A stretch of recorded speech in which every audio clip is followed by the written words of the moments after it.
You cannot force music. It doesn't work.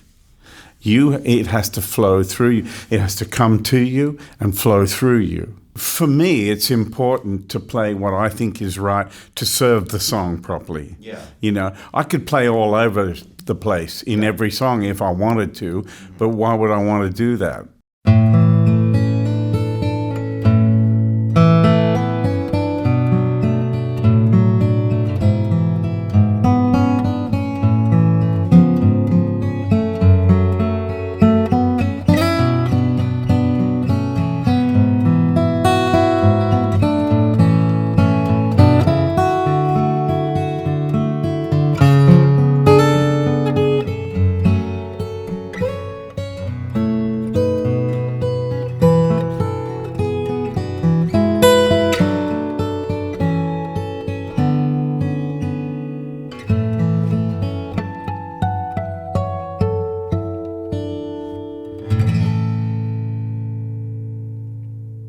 Welcome to the Acoustic Guitar Podcast.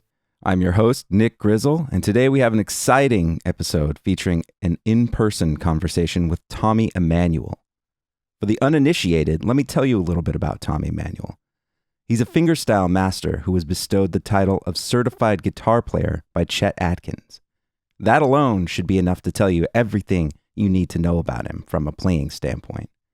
But you should also know that he's recorded over 35 albums and that he sells out venues around the world. I caught up with Tommy before his first of 2 sold-out nights at the Freight and Salvage in Berkeley, California. He was so affable and generous with his guitar knowledge.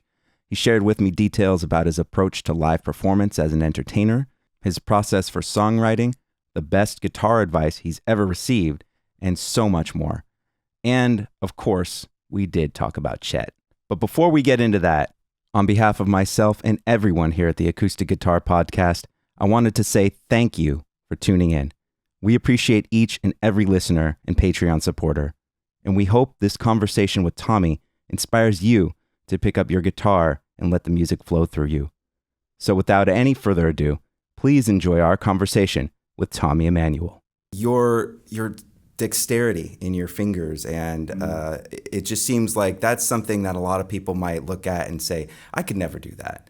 My hands just don't move that way, don't move that fast. Are there any exercises you do to keep limber? No, just play the guitar as much as you can. Yeah. How can you describe it? Like, if you watch Al Di Meola play, when he was younger, his dexterity must have been phenomenal, When I watch him play now, I see that he lifts his fingers off a lot more than he used to. And it must be because he's now playing nylon string a lot more or whatever. But everybody has their own way. Some of the best hands I've ever seen are George Benson. He can get around and play incredible lines, and his hands don't look like they're doing hardly anything. Right. And that's the real deal. I remember when Chet Atkins was talking about George Benson, he said that's the best hands I've ever seen. Really? Yeah. Is it just because the efficiency of movement? Yeah, exactly. Yeah. I wanted to ask you, what is something that you took away from your time with Chet, from working with him so much, that you think every guitarist should know? Well, I'd have to say, and thanks for asking that, it's a wonderful question. One of the best things I've learned from Chet is learn the melody. Learn the melody properly. Even if you change it and make it your own thing, still learn the original melody properly and then go from there. I sound like I'm not sticking to that, but by the way I play tunes like Classical Gas.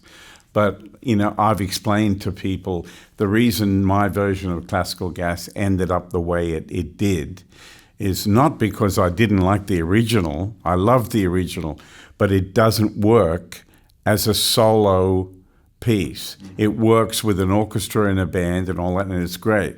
But when you're playing clubs and bars where I came from, you had to beat people over the head with everything you got, hard, fast, and right in their face.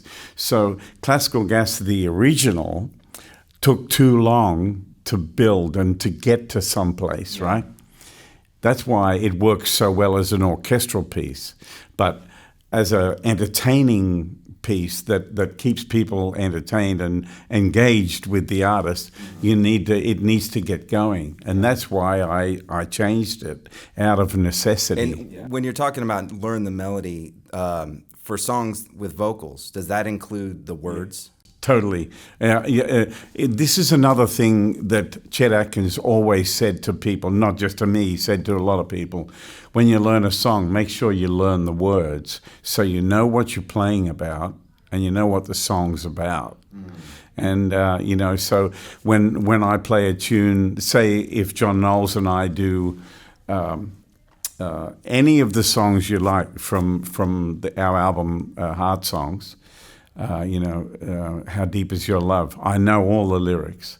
Cold, Cold Heart. I know all the lyrics, Yeah. And occasionally I'll look over at John when we're playing that and I'll see him mouthing the words too, even though he's the accompanist. It's important to him. Yeah. So these are just some of the things. But, Chet used to, like you were saying before, he found ways of doing things that were really economical and good for your to make the arrangements sound good and to make the melody flow. And he'd always he would never watch you play something and say, "Oh, you should do it like this." He'd always say, "Have you ever thought about trying this?" He was always a gentleman. Yeah. Well, it sounds like the mark of a good teacher, too. Probably, yeah, I would say so. Yeah. I'm not particularly a good teacher myself. I know my ex-wife used to say to me, you're a lousy teacher. You don't break things down enough for people. People need it little bit by little bit. And, she taught me to be a better teacher. Do you do a lot of teaching these days? I notice you do some TrueFire stuff. I've got a lot of stuff on TrueFire. And I love teaching, but when I do my camps where I'll have like 130 students for 4 days, I'll make sure that my instructors are much better than me. I've got good instructors who know how to teach better than I do. Mm-hmm. So what I try to bring to my camps are every morning for 2 hours, I take the entire group. And that 2 hours goes so quickly because it's questions and answers and it's demonstrations and stories and all that sort of stuff.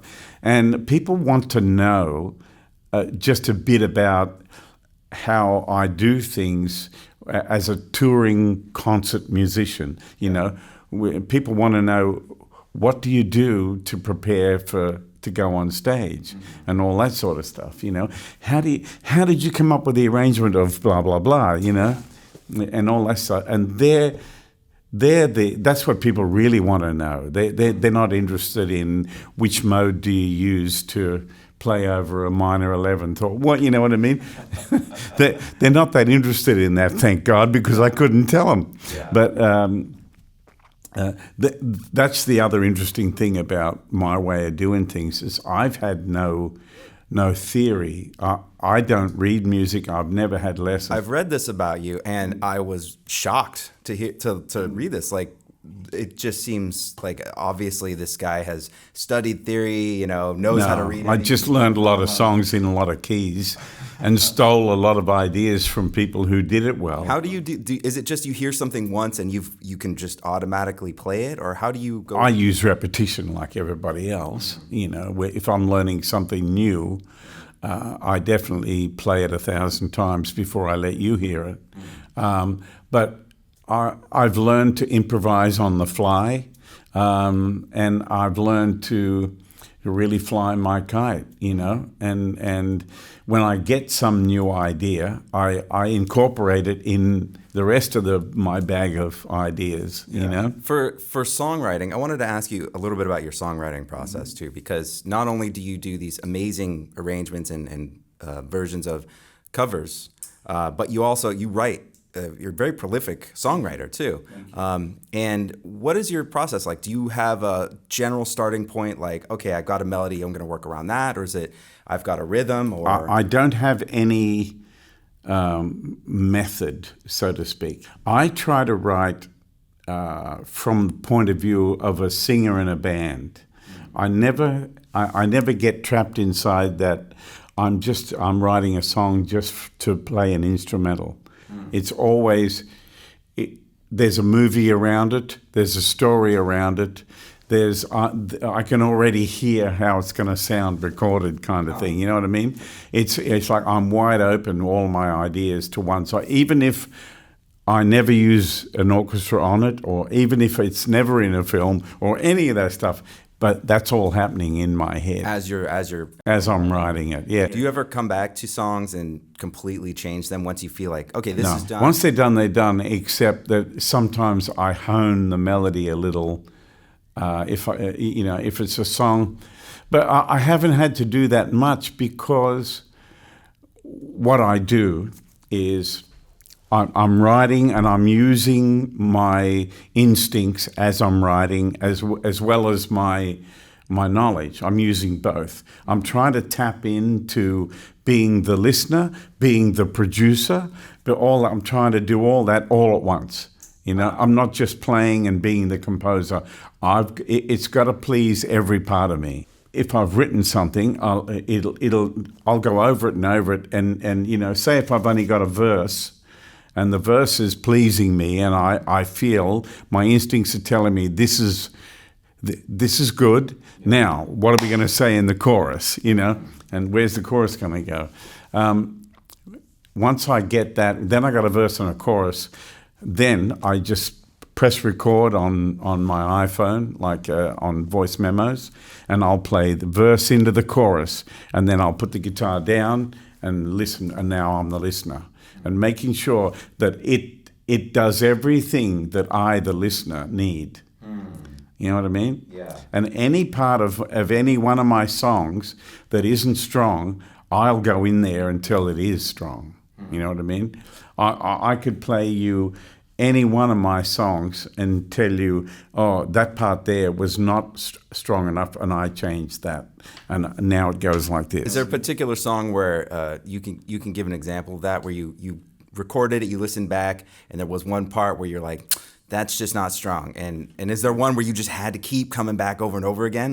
Lewis and Clark. Well, I'm glad you did come back. That's a great tune. Thank you. That was one of those songs that came to me so quickly that I almost had to keep up with it instead of me. You know what I mean? Yeah. It was coming out of me so quickly when I was playing the verse part. And I had the verse part in 5 minutes, and I was so excited. And I played it over and over, and each time it got to where the chorus had to come in. My clever songwriter up here, I'm basically two songwriters. There's one up here in my head, which has all the ideas and is throwing ideas at me all the time. The other one is down here in my heart and soul, and that one must be pleased. That one has to be satisfied. So that's like the litmus test right there. Exactly. So, yeah. This one up here is going to keep throwing ideas and be adventurous and try all this stuff. And then when I think I've got it, I'll record it, and then I'll listen and see what my instincts tell me. With Lewis and Clark, I wrote the verse part pretty quickly, as I said. But then each time I got to the chorus, everything I did just annoyed me. It was like, that's not it, that's not it, that's not it. It just went on and on and on until eventually I had to surrender. I had to say, I'll put my guitar down. It has to come to me. You know what I mean? I have to wait. So you were like trying to force it. I was, exactly. And you just said a phrase that is, you cannot force music. It doesn't work. It has to flow through you. It has to come to you and flow through you. How long between putting your guitar down? How long after that? Asleep. Oh, you just took. I went to bed. It was about 1 o'clock in the morning, and I was running out of attention, and I was running out of patience. And I said, I can't force it. So I knew that I had the verse part. I knew without a doubt. Put the guitar down. When I got up in the morning, I knew that I'd have a different view. I'd have a different perspective. And this is an important part of how you can interpret a song, or how a song can come alive in you, is how you see it, right? So when you go over and over and over and over and nothing's working, it's like your vision is getting smaller and smaller. You need to look again and see it from a different angle. So when I woke up, I'd had a rest, my brain had a rest, and I saw it from a whole different angle. When I heard that phrase, "If you bring your love with you," it came with a melody. Da, da, da, da, da, da, da. If you bring your love with you. It was singing at me in my head. I just had to wait, and I finished the song right there. Wow, that's fantastic. You do interviews all the time. And I'm willing to talk about anything, so don't worry. What's a question that you've never been asked, or you rarely get asked, that you're like, I wish someone would ask me about this? Well, I think there are people out there who, are real purists, and so who might see me as not a purist. Like guitar purist. Yeah, because I don't roll up with a Martin D28 and put a mic in front of it and just sit and play into a mic. I love that. And I did that when I had David Grisman with me. He will not plug in, right? He has no pickup, just plays acoustic on that damn loud mandolin of his. We call it the crusher, because it doesn't matter what guitar you use, he will kill you with frequencies. It's an amazing mandolin he has. Yeah. So I was using a 0028 Martin as the loudest guitar I could find, and he still killed me up there. But I loved it, and I absolutely love playing acoustic guitar with just a mic on it. But what I do, I'm in the entertainment business, right? I never forget that. I'm doing things that a lot of people who came before me don't do. Yeah. And so I wanted to be as the best sound and the best experience that people can have when they come to see a guitar player, playing acoustic. But I want to be able to move around and dance and do all that. So I want it loud, so I got to cover the hole. I got to crank the mic up. And if I want to move around, I can do that. You know what I mean? I don't want to be stuck in front of a mic in the same position all night to get the sound right. As much as I love that, and that's what I do in the studio. But live, I always remind myself, we're here to entertain people, to give them a good time. I think the kind of purist attitude of that's not acoustic music kind of thing it's a bit old hack, and there's no place for it in my world. It's really, to me, the most important thing is, did you guys have a great time? Did you have a wonderful time? Did you not think about how much debt you're in? Just sit there and close your eyes and have a great time. I'll always put the people first. That's my number one priority, is my audience. And in the old days, it was when it was just me turning up, and I had a little rack with Alesis MIDI Verb 2 and a BBE parametric EQ to make the PA sound, because a lot of places, the PA sound. Oh yeah, you never knew what. You're touring. You never know what you're going to get. Never know what you're going to get, and you go to the sound man, and slip them $50 and say, please, please. When we agree, this is where it is. Please don't touch it. If you do, I will have to come and punch you. So. Yeah, so I think the mistake that a lot of guitar players make is that they want to get their sound right on stage, and that's all they care about. I'm exactly the opposite. I could do every show without monitors because I want the house is my world. So, put the sound that the people are hearing first, and then get your sound, So even on my worst night, I can just turn my amp at an angle and hear it, But But the moment I started drawing enough people to my shows and making enough money, the first thing I did is got my own sound man, because I want that good sound every night, you know. So now I'm very blessed. I have a wonderful sound man, and I have a wonderful lighting guy as well. I'm not going to do anything that isn't on a world stage level, you know. That's important to me. Well, I just want to have one more question for you. Thank you again for taking the time. It's pre-sound check time. This is Tommy is playing tonight, and he agreed to meet us before the sound check. Hey, listen, there's nothing I like better than talking about music, guitars, playing, all that. There's nothing I love more than that. Well, one more question for you. What's your favorite thing about playing guitar? How it makes people feel. When I play, people change. They get happy, or they get emotional, or whatever.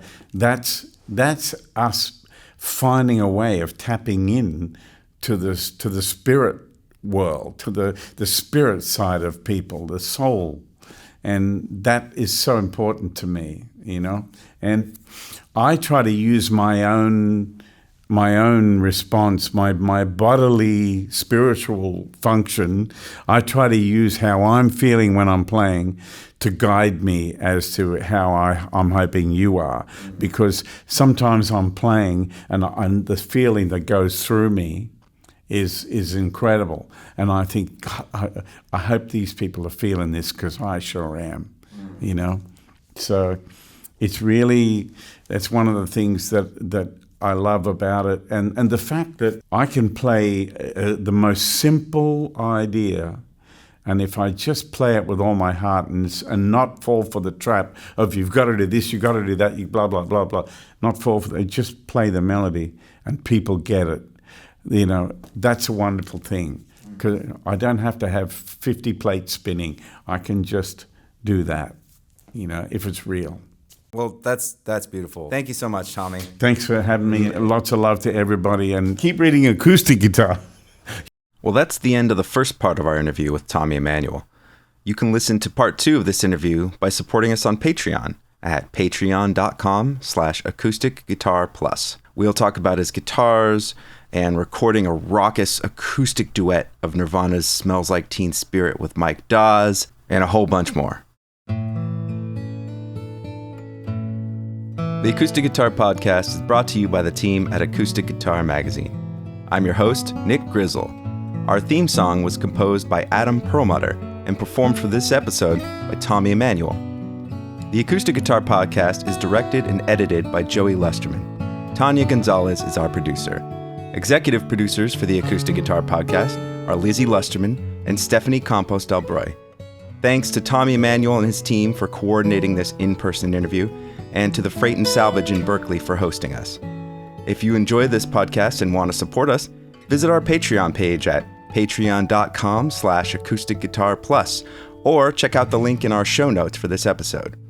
As a supporter, you'll have access to exclusive bonus episodes along with other special perks. And of course, if you're already a patron, we thank you so much for your continued support.